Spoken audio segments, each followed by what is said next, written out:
Now this technology I want to share with you. This is a new technology. This is not available in India. This work we have done for USA market. There it is already there, but in India we may expect it in 2015. I just want to show you something.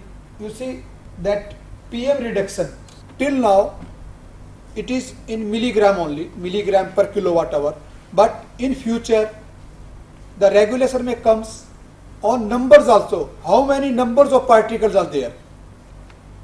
Already it is there in Euro 6.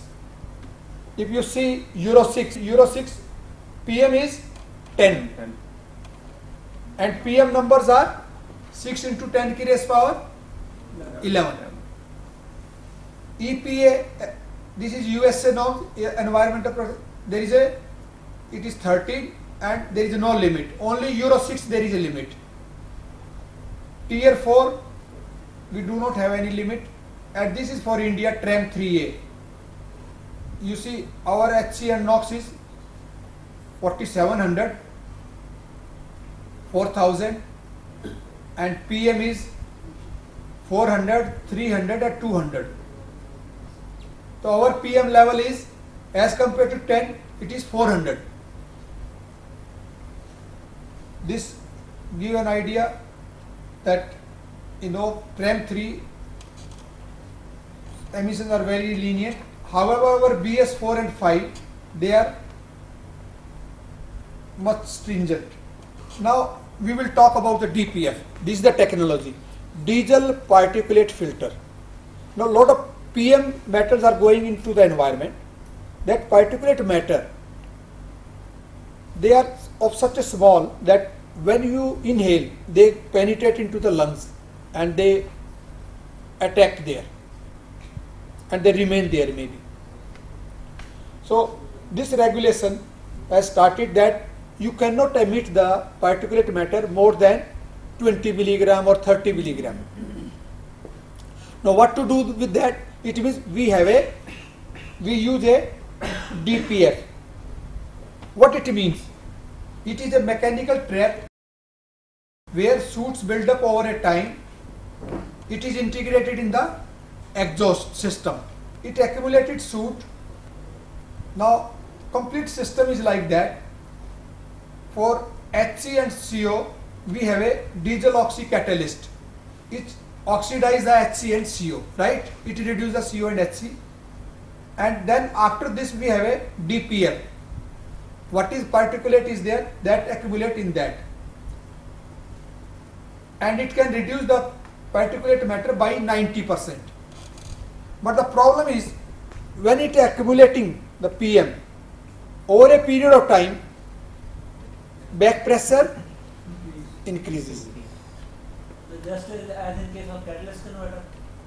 Catalytic converter mein we are converting HC into H2 and CO2. There is no accumulation. There is a conversion, catalytic converter. But in case of DPF, it holds the dust, PM, particulate. So whatever the size is there, that start choking after some time because it is accumulating that. DOC, diesel oxy catalyst, is not accumulating, it is converting. If suppose CO is there, it will convert CO into CO2. So it is not converting, right? So this is the technology, and the challenge is this DPF is very expensive. No customer will replace it. It means we have to develop a system which will clean it at a period of time intelligently, automatically. And that we will discuss here, how it is possible. You heard the name of DOC? There are two things. One is TWC, three-way catalytic converter. That is being used in petrol engines. We call it three-way catalytic converter, because it reduces the three gases. Reduction is also there. It reduces the CO, HC and NOx is also reduction. Okay? Three element are. But in diesel, you cannot use that. Do you know why we cannot use that three-way catalytic converter in diesel engine? Because diesel engines are not operating on stoichiometric air fuel ratio. And three-way catalytic converter can work effectively only when engine is operating at stoichiometric. You know, diesel engines are very lean. So three-way catalytic converter will not work. That's why we have a DOC. DOC is diesel oxy catalyst. It means it will oxidize. Oxygen तो है ही exhaust में diesel में, so it will only oxidize. So CO and HC का oxidation will take place. And DOC contains palladium or platinum, which serve as a catalyst to oxidize the hydrocarbon and carbon monoxide into carbon dioxide and water in the following reaction. CO is converted into CO2, HC is converted into CO2 and H2O. So you have a DOC, then you have a DPF. So DPF is always after the DOC. So here we have indicated a definition that diesel particulate filter is a device designed to remove the diesel particulate matter or soot from the exhaust gases of a diesel engine. It physically traps the solid fraction of diesel particulate matter and prevent its escape to the atmosphere. It absorbs that. The efficiency, durability, integration is all the critical parameters. So this is the actual view of a DPF put in the vehicle. This is the inside brick of DPF. So for diesel engine, it means what we can do, the solution is we use a diesel oxy catalyst instead of three-way catalytic converter and plus DPF. And for NOx reduction, what we are using? EGR, I told you. EGR. Suit जो बनता है उसको बाद में dispose कर रहे हैं. अभी मैं बता, सूट जो बन गया एक्यूमुलेट होता है, फिर उसको क्या करेंगे यहाँ पे, वही मैं बता रहा हूँ. We are going to that. We will oxidize that also. We will totally burn it off. So that we are calling. There is a two technique. One is a active regeneration, another is a passive regeneration. Both we will discuss how to get rid from that soot. So DPF substrate can hold only a limited amount of soot. It cannot hold unlimited, right? So before it gets completely clogged, when it starts clogging, it exerts a back pressure. And when back pressure increases, your engine will stop. When back pressure is too high, engine will not work. So it means you have to clean it regularly. So there are two techniques, active regeneration and passive regeneration. That I will discuss now. What we do in active, which we will talk, like in Delhi, city buses or in Chandigarh, city buses, they are running at very low load and speed conditions. Because city mein 30, 40, 50, they never reach at higher load and speed conditions. So their exhaust temperature never go more than 300, 350 or 400 degrees Celsius. When the vehicle is going on highway driving conditions, then the temperature may be sufficient, because regeneration takes place when the temperature is 550 degrees Celsius.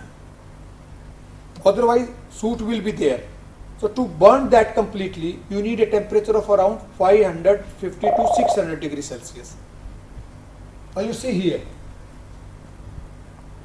passive regeneration means we make a coating in the DPF of noble metal and it raises the temperature of the DPF.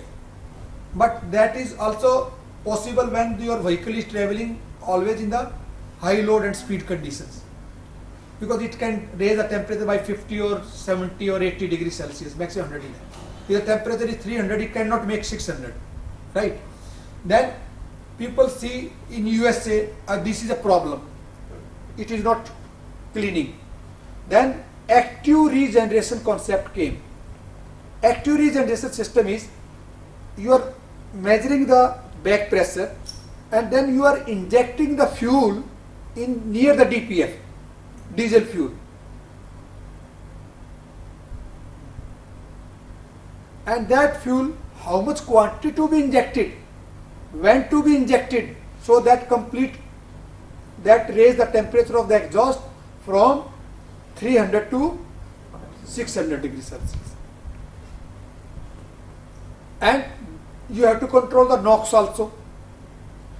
You have to control the quantity also, because if you have injected more fuel and if oxygen is not available in the exhaust gases, so you have to monitor each and everything on real time basis. So this is active regeneration. So we have a DOC, we have a DPF, then we have a ECU which monitor the real time parameters.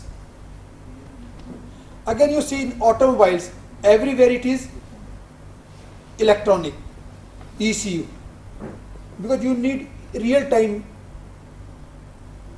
decision making. Back pressure, every time you are monitoring. As soon as it increases, immediately you inject the fuel and you oxidize all the soot. When the soot is oxidized, back pressure will reduce, then it will stop automatically. When the back pressure increases, again it injects the fuel. But it looks simple, but it is very complex. Very complex. When to inject? If the temperature of the exhaust gases, I cannot inject if the temperature of the exhaust gases is less than 250 degrees Celsius. Because then whatever fuel you are injecting, diesel cannot burn when the temperature is less than 250 degrees Celsius. Oxidation will not take place.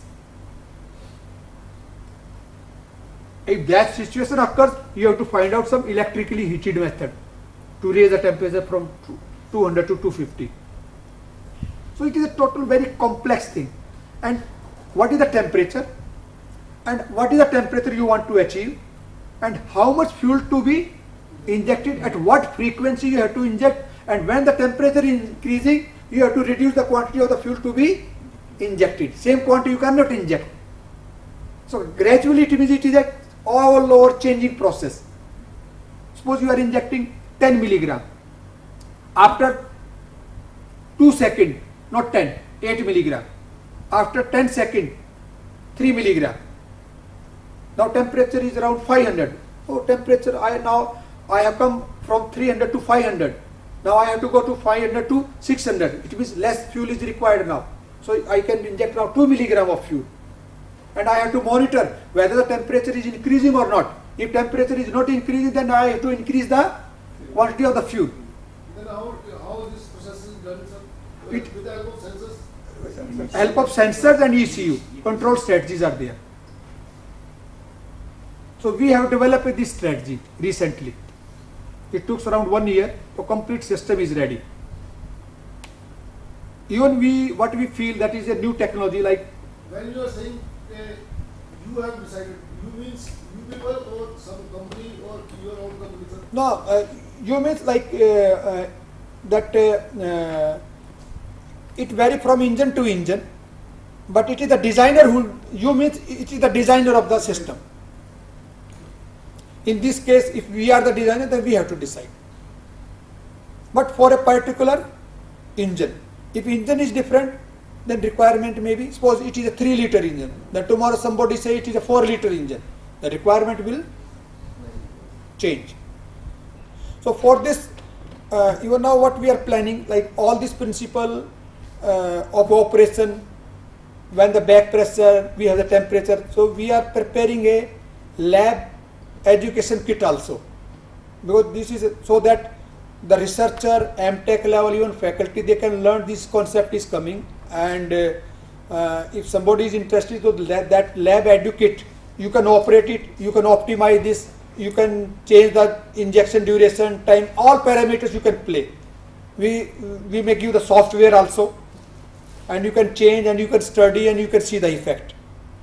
And if even engine is not there, that injector you can put in the flask, measuring flask, you can see what is the quantity of the fuel to be injected, and thermocouples you can put in the heat sink or in the boiling water, you change the temperature from 30 to 40, 50, 60, 70. You can learn the mechanism, system, you know, fundamentals you can learn.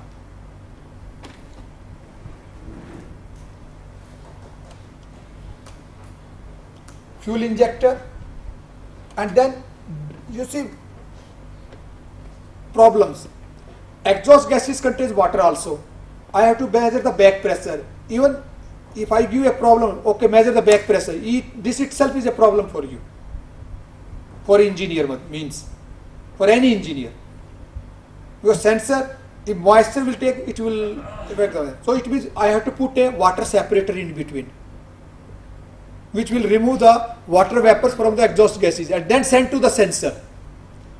So each and every step is very critical.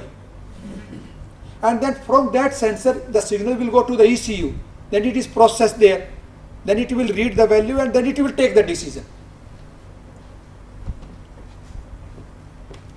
And if something goes wrong, then it is monitoring continuously. Suppose the injector is not working, back pressure. So error code will come on the dashboard. Okay, this system is not working. Injector is not working. Pump is not working. Or back pressure has gone beyond the limit. Alarm may come. Indicator may come. So all these systems are available.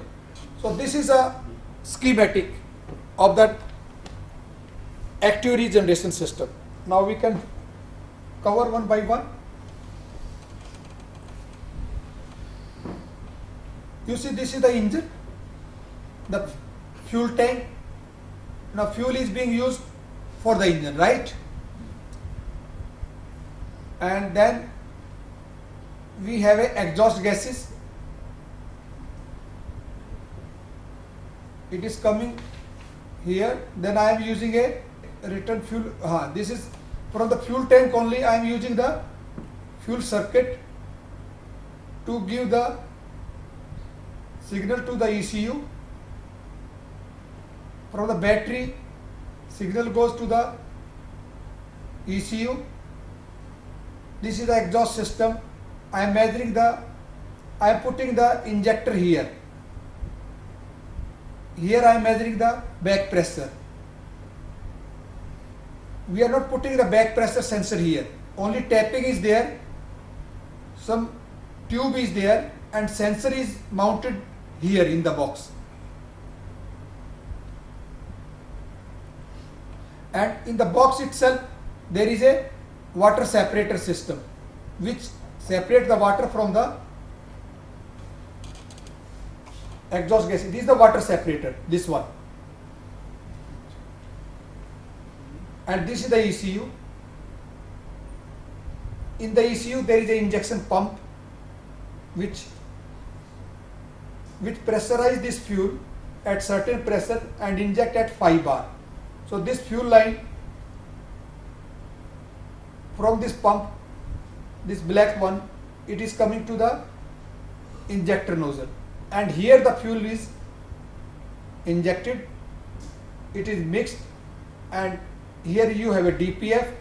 By the time combustion take place, it will pass through the DPF and raise the temperature of the DPF up to 550 or 600 degrees Celsius. If something is wrong,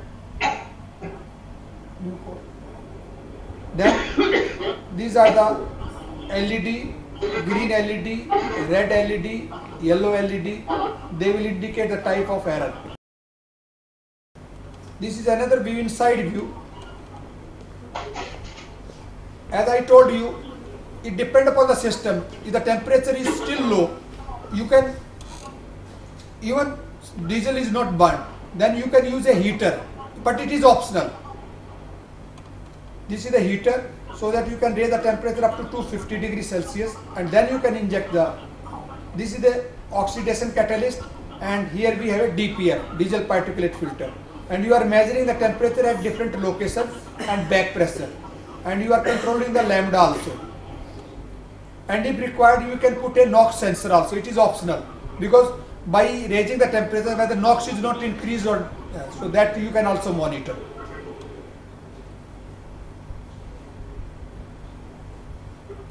So this is the view in the vehicle. You can see this is the water separator. Water separator, spring nozzle, diesel fuel inlet, fuel outlet. This is the back pressure sensor. This is the fuel pump, thermocouples, fuel filter, communication port and ECU, and all these are going to the computer. You can connect your computer with the ECU and you can do the calibration optimization.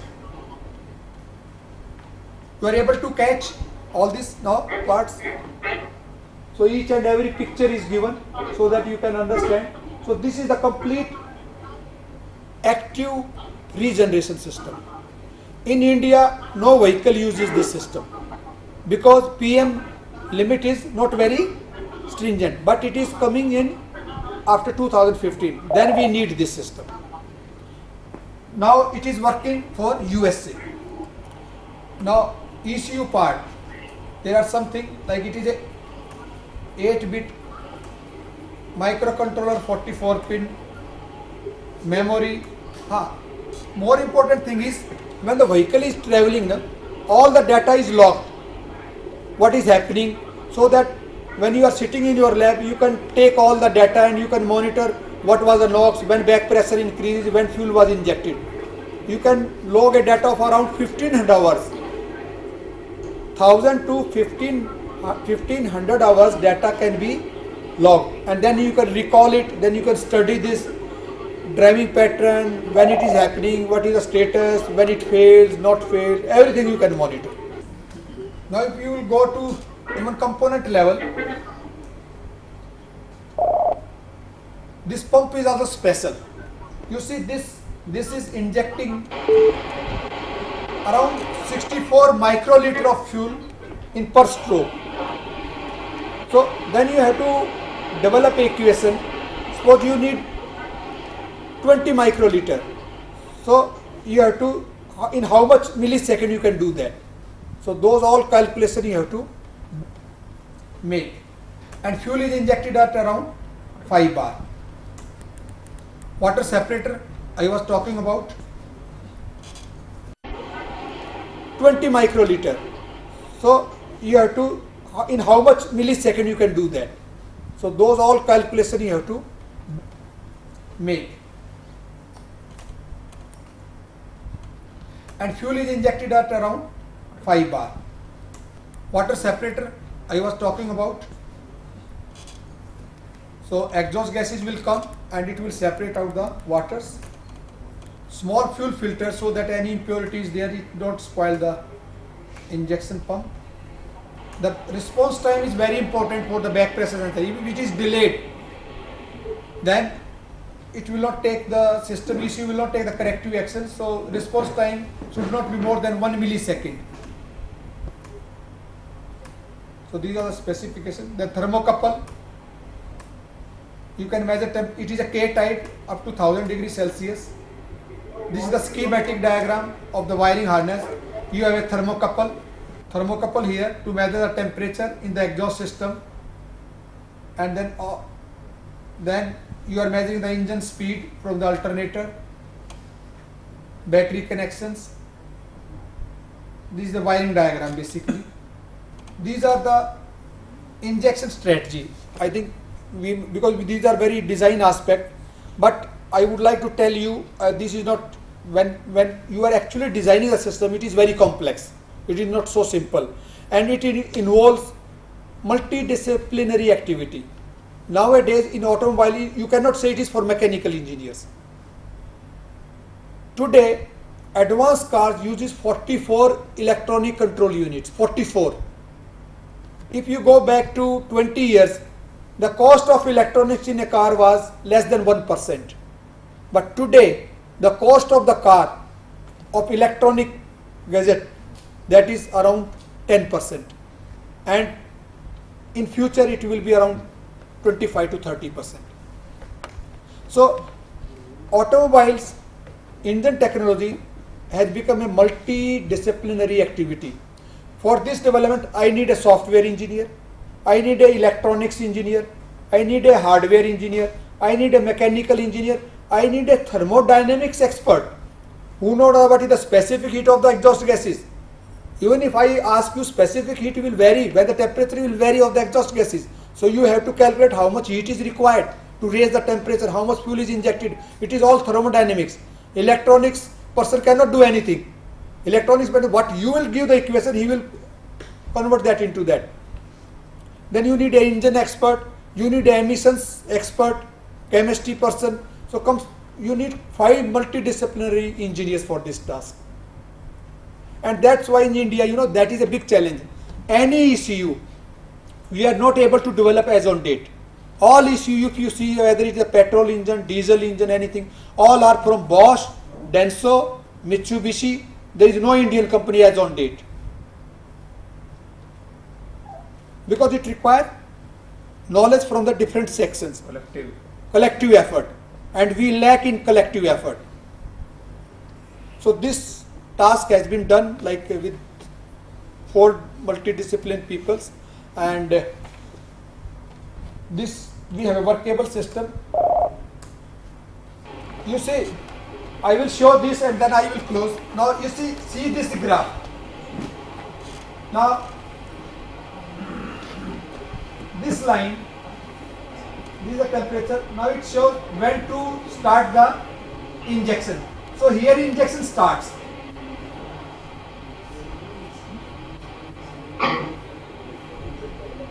And when the temperature is rises, when I achieve the desired temperature, injection is stopped here. So injection start here, injection stop here. And you see when the temperature is attained, green line show the back pressure. Back pressure is come down, you see.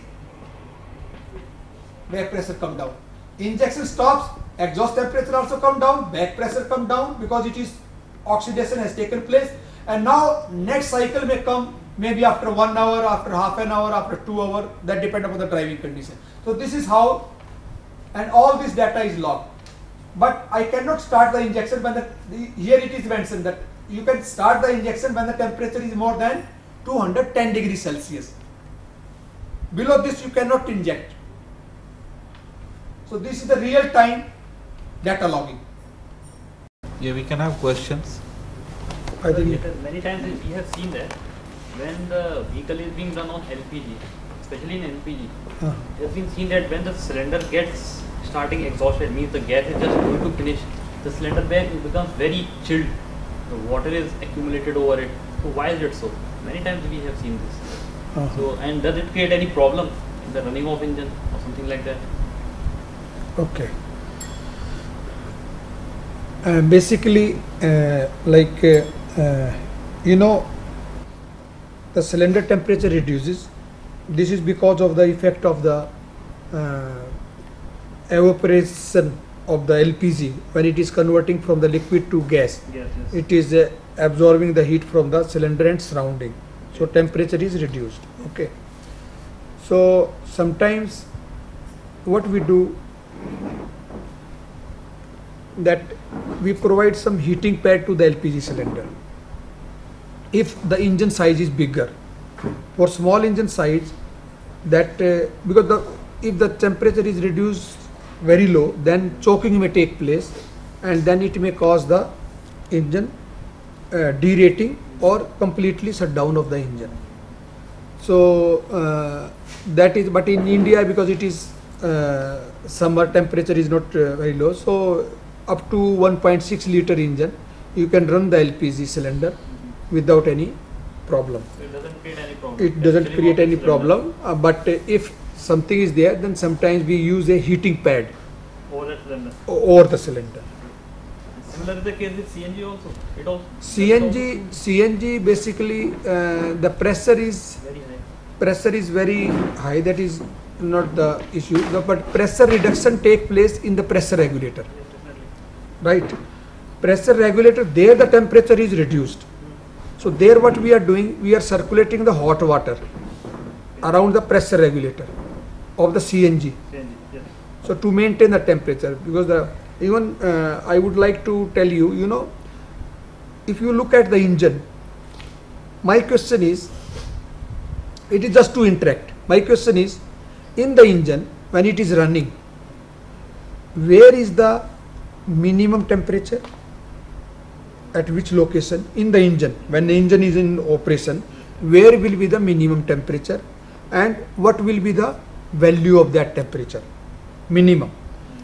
Next question is, where will be the maximum temperature and where it will be? So in CNG we are providing the hot water circulation to maintain the temperature around 35 or 40 degrees Celsius.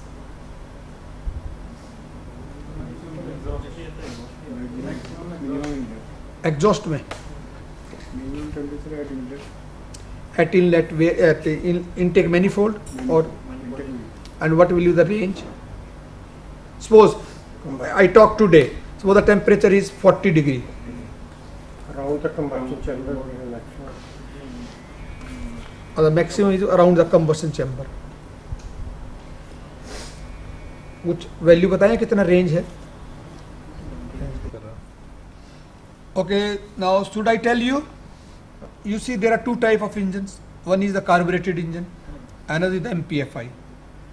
The minimum temperature goes in the range of around 2 to 10 degree. Injection chamber And look, first the temperature you see, it is around 2 to, it may be 1, 2, 3, 4 degrees Celsius. And in case of MPI, it is where the injection of the petrol is taking place in the port, near port, where near the location of the injector, where the fuel is vaporizing. And in carbureted engine, it is in the carburetor near the throttle, because there the fuel is coming and vaporizing. Because the heat of vaporization of the petrol, it draw heat from there and the temperature is reduced drastically. So temperature, that's why sometimes you see even ice formation may take place across the throttle wall. The temperature go 1, 2, 3, 4 and it is always generally less than 10 most of the times. So that is the minimum temperature. Maximum temperature is in the combustion chamber and that is around anywhere from 1300 to 1800 Kelvin. Yes, please, any other question Any other question? on engine, on the vehicle, on emissions? That was I was asking, that when the temperature is 2 to 10 degrees centigrade and the LPG cylinder is delivering the gas and LPG cylinder itself is very chilled, so it might not get a problem. That's what I'm saying, na? Like in LPG or in CNG, to maintain the temperature, where the vapor, we are circulating the hot water. Okay, what is it? In the pressure regulator, when the gas is coming out and it is expanding, we are circulating the hot water. Where there is a sudden pressure drop, there we are circulating the water. In CNG case, in the pressure regulator, where the pressure is converted from 200 bar to 2 bar, so there is a significant temperature drop, and so the hot water of the engine, which is Okay, it is going through the radiator, that is circulated around that. And similarly in case of LPG We also. have to make some manipulations. If we are fitting the LPG kit, Not manipulation, modification. modification, sorry, modification. Yes, yes. We have to do some. So, air, we are using air in the combustion chamber. When the humidity is very high, especially during rainy season or in the coastal areas, when the humidity is very high, suppose it is 100%, RH is 100%, does it have any effect on the performance of the engine? Yeah, I think it is a very good question, because relative humidity has an effect, and we consider, because your even density of the air may change due to the moisture, and the water content, that ice formation may be more prone to take place, so you need to consider that also. So generally we optimize the engine while considering the relative humidity starting from the 10% to 100%. So that factor is taken into account, and it adjust accordingly, but it affects the engine performance. Yes. Yes. Yes. Sir, why are we using two cylinder in modern vehicles or two silencers? To silencer. Yes, sir. No, it is not necessary that we use two silencer. Two silencer means, you mean to say two tailpipe which are giving the emissions. Yes, sir. Sometimes it is for just beautification.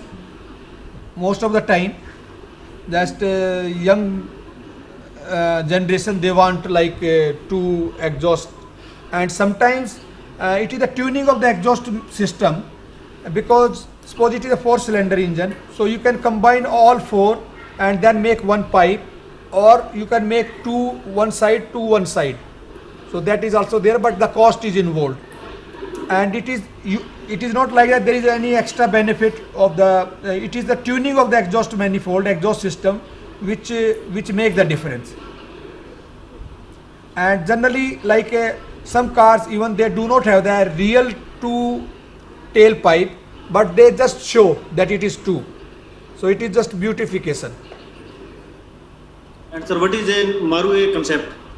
Marue concept is the part which is very critical, and if the part is not okay, it may cause disaster, severe accident, even up to death of the person who is traveling in the car, in the vehicle.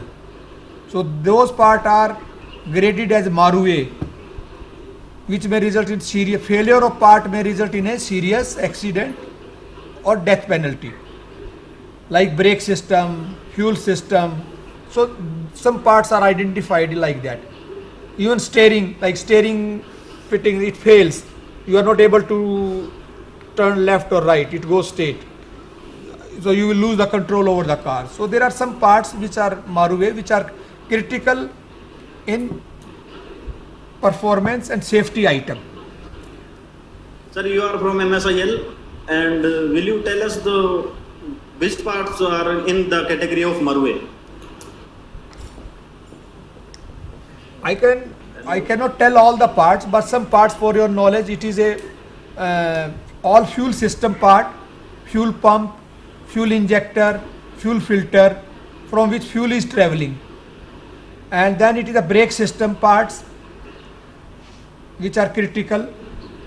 Then there are some wiring connection which short circuiting may result in fire and all that. So, and steering. So these are the some parts which are Marue. Thank you, sir. Last question, we can take your question then. Sir, is there any engine working on Euro 5 in India? You know, to meet any emissions regulation, it is not only the engine technology, it is the fuel quality also. Suppose engine technology is up to the Euro 4, Euro 5, but fuel is not of that quality, then you will not meet the, even like all this, if Honda engine, they are capable to meet Euro 5. But if the fuel is not available, so fuel quality and engine technology, they have to go parallelly to meet the future emissions norm. You cannot say that this engine is Euro 5, Euro 4, Euro 6. The engine is, it can meet the Euro 4 or Euro 5 if it got the fuel of the desired quality. If you will give Euro 5 engine, if you give kerosene, it will not meet even Euro 3 or adulterated fuel.